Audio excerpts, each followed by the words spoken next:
I'm Diana, and this is the day my heart left my body. Two friends from an island in the Caribbean set out on a journey to find inspiring stories told by the persons who lived them. So with a camera bag and an open mind, they learned that the best part of life is not the destination, but The journey.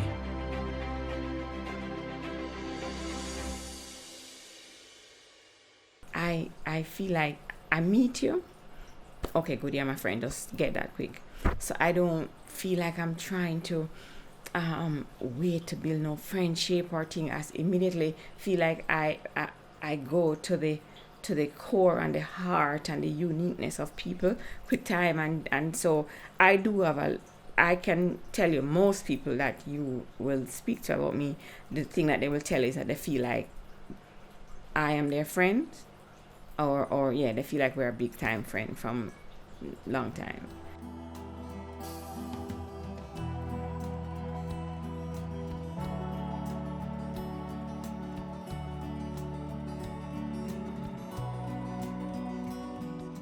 The morning of the surgery, I was staying in a hotel close by to the hospital in downtown Miami. This is after a whole lot of plans leading up to that day, yeah?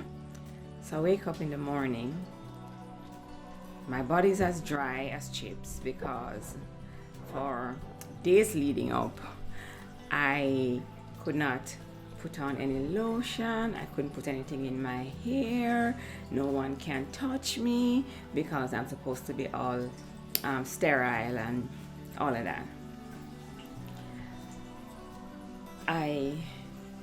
We were staying in a hotel that was close to downtown Miami, close to the Mount Sinai Hospital.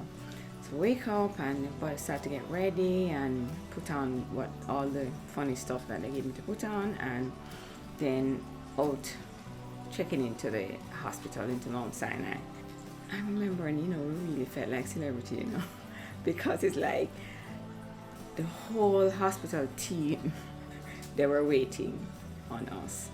So as I went in, everybody's like, oh, Diana Burgess, blah, blah, blah, and running around and taking stuff and giving me papers to sign, and it kind of felt a little bit like, wow, I feel special going into this situation, right? I mean, I'm going to get my heart taken out, but still, we were just kind of easy with it.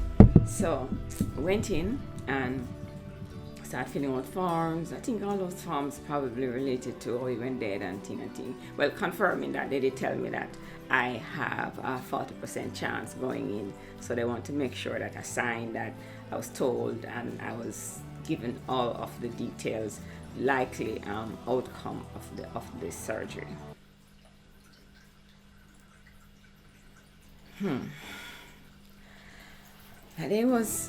That morning felt, I was in a daze, to be honest. I was in a daze because I had an experience prior to that day that just left me in this whatever place, like I'm gonna live or I'm gonna die, whatever, because I am processing on this morning the conversations with the doctor around having had to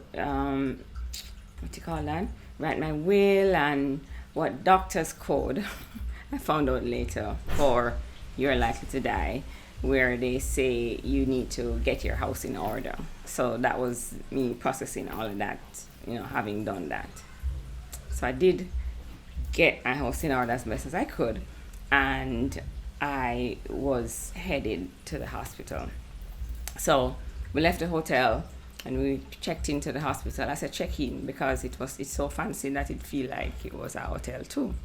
So we checked into the hospital, and then they took us in, and the preparation started. So the preparation started around 5:30 a.m. that day. Went in, went through all of the procedures that I need, the pre-preparation procedures, and I had with me my family, Auntie Millie and Kay and my sister and her son, and I had some friends. I had Beverly and Donna was there, and we had all my friends, a couple of my friends there, and we were getting ready to go in. I'm still amazed when I think about how loved I am by my core group of friends. Donna, Arlene, Beverly, just people who have been in my circle, like just standing there all the time. I have some friends that they will literally do anything. Once I call, they're going to figure out how they can support the people at work. I don't even know how to say my association with JMB, because I'm supposed to be a consultant at JMB, but that's only in my head, because everybody feel like I work at JMB, and me too. But I feel literally like I have the whole 1,000 plus people as my family. That's it. And then I support other companies, and I feel the same way. So it's like I just feel so amazingly supported by people. When the nurses came and did what they needed to do, then they invited my friends back so that they could do, what their last, say whatever they want to say. So we prayed, and who bawling. I mean, some people were really bawling. Whenever I think back on that day, I really have to smile, no laugh, when I think about Donna. Because Donna is my big friend. She and I are best friends for years ago. Like, I think we met maybe 21, 22, that kind of age, yeah? So we're friends, long time. And I'm watching Donna, thinking that she's consoling me and making me feel, comfortable going in. And because she's trying not to burst out bawling, you see her face, right? And every minute it's getting redder and redder, and her eyes, and she's biting her lips, and she's like, it was really funny. But I'm lying there thinking, oh boy, poor Donna. Like, I feel really sorry for her. And she tried to console herself one moment and saying, well, Dana, I don't think you're dead, because there are so many things left for you to do. I mean, look how much things that we don't do yet, because by this time I'm working at JMB, and I'm in a role that people think, I think too, very important, right? And we would have wanted to, put in place some continuity if I am not going to be around. But in her mind, Dana, you're not going to be dead, okay? Because we don't have all these things organized yet. So at this time, she's bawling through her skin, yeah? So that was what was happening. And then the nurses came and said, it's time, so everybody finishing off their bawling or their consoling or their prayer.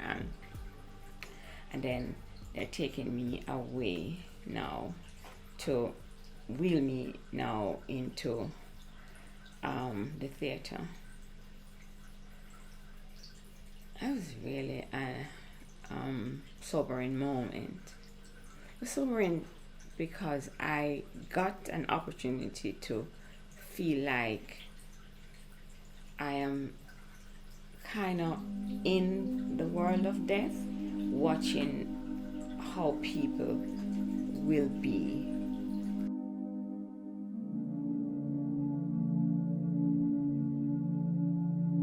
As they pushed me in on the stretcher, and the door is closing behind the stretcher, I could hear sounds of people now letting out their cry out, and do that. I mean, people meaning my family and my friends. And I was about to process it, and let me tell you, not many people are going to understand this, but I heard, literally, like I heard the voice of God saying to me, be still and know, and take no thought for your life. I am, so I'm looking around the place and I'm like, wow, whole heap of things in here, man. Whole heap of lights and all kinds of wires and things. And I'm thinking, this is interesting. Of course, I've never done surgery before, so I've never been in a place like that. So I'm observing everything around and stuff. And then the lady came to me, and I start to find something to kid with the lady about. And she's looking at me like, how did this person look like she mad? Because she don't realize that she's going into one of the most technical and serious surgery that there is. Because I'm giving her jokes, right? So I'm kidding about something, and then I said, I have a message for Dr. Lamelas. Dr. Lamelas is the surgeon. So she said, okay, you have a message for Dr. Lamelas. Let's hear it. So I'm just saying, yeah. And this is really funny, right? For me, because I'm saying to her, I would like you to tell Dr. Lamelas for me that since he's going to be inside taking out my heart, he could just make one thing and just give me some breast enhancement so that, I don't have to do that again in my life. And the lady is laughing. She's like, and then she motioned to, I think that's the person who's supposed to put me under, indicating that this is a good time to put her under.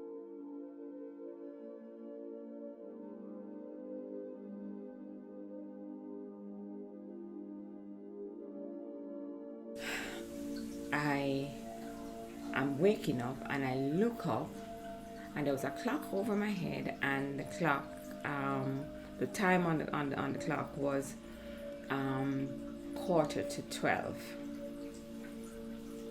I realized it was 11:45 and 11:45 midnight, and I'm starting to wake up, conscious as ever, and I am having all these tubes and everything in my body, and all the stuff, like, because they have to have tubes to drain what liquid and all those whatever they had to do. I'm not a doctor, so I don't have details of all those terms, but yeah, whole heap of things. So as the morning went on, the challenges also increased.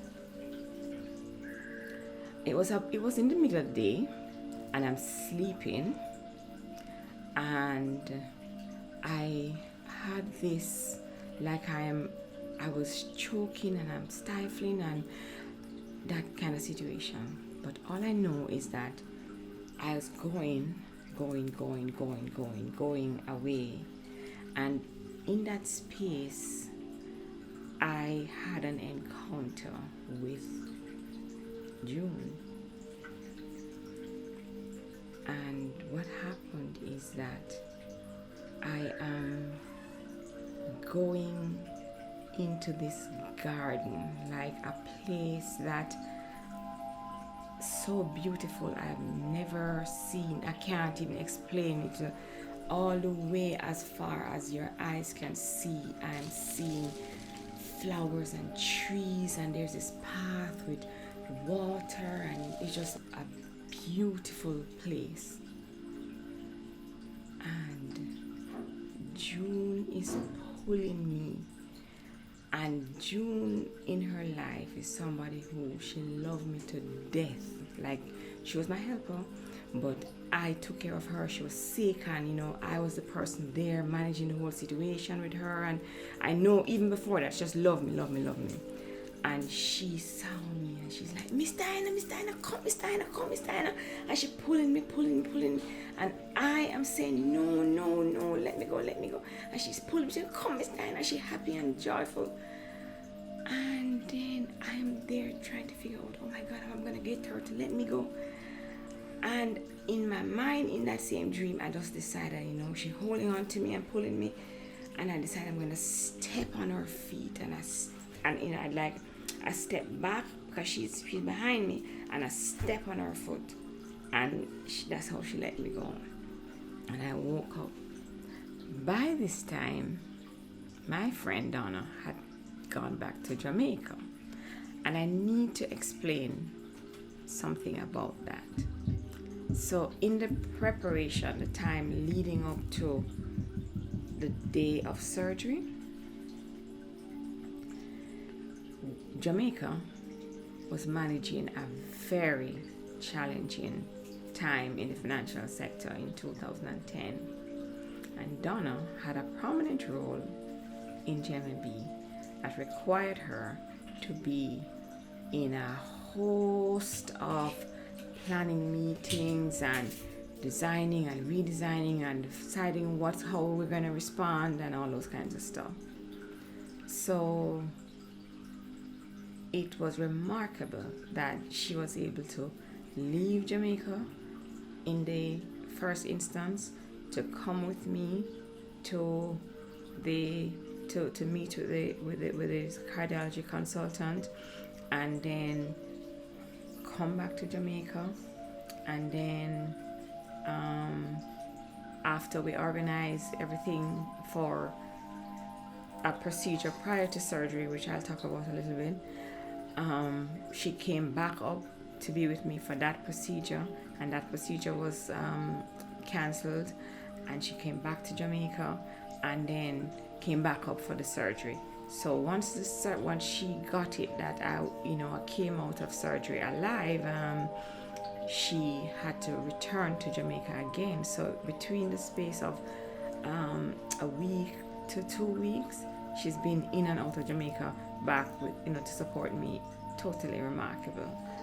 And just no sound is able to come out of my mouth, even though the tubes are out. But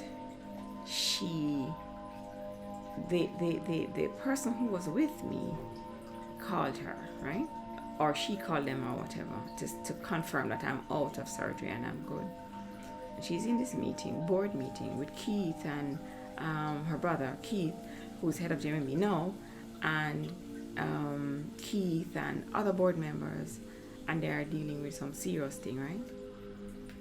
So Donna's have me on speaker.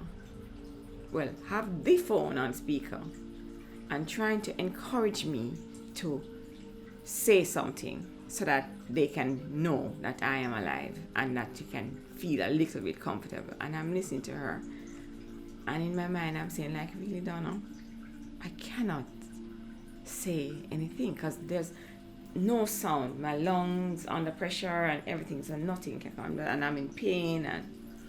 And she's like, Diana, man, just say something. Keith come on the phone. Keith is like, Diana, listen to me. You need to hurry up and get better, right? Because you have mega marathon to come and do in December. This is January. He was kidding. I'll tell you something about that little threat or joke from Keith.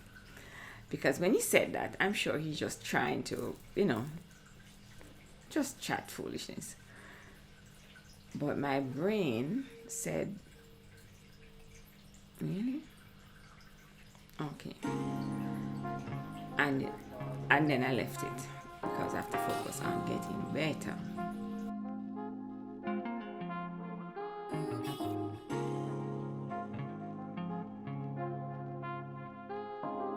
When I examine my entire life,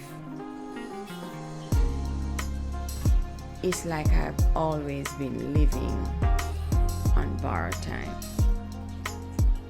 So knowing it and sensing it is one thing, right? So because of how I came into the world and how I was not supposed to be alive from I was born, so what happened with that is that my mother was supposed to have had an natural abortion, like my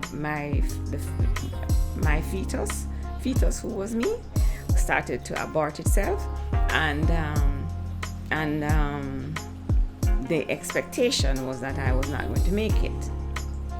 So my mother had already prepared her mind that she was going to leave the hospital with no picnic, right? And then, as they're managing the situation in the 2 months when she was there, the fetus, me, decide that it was not going to die.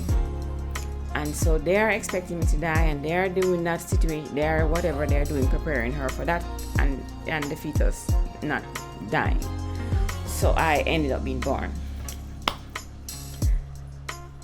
There is a place where I have kind of lived life like I wasn't supposed to be here, even though it's hard to connect. It's only know when you're connecting the dots, you kind of understand how I lived life in such a carefree manner. And even as a child growing up, I would be scolded because I just don't think straight, and I just don't act serious like everybody else. And so in a way, I was kind of like seeing life as not really a big deal. Meaning, I love it, but it was like, I made it here, and I'm gonna just enjoy it. So I'm not gonna take it on. I'm not gonna be serious about it. So in that way, why I say that is because post-surgery, people identify that part of me a lot more, like it's more enhanced.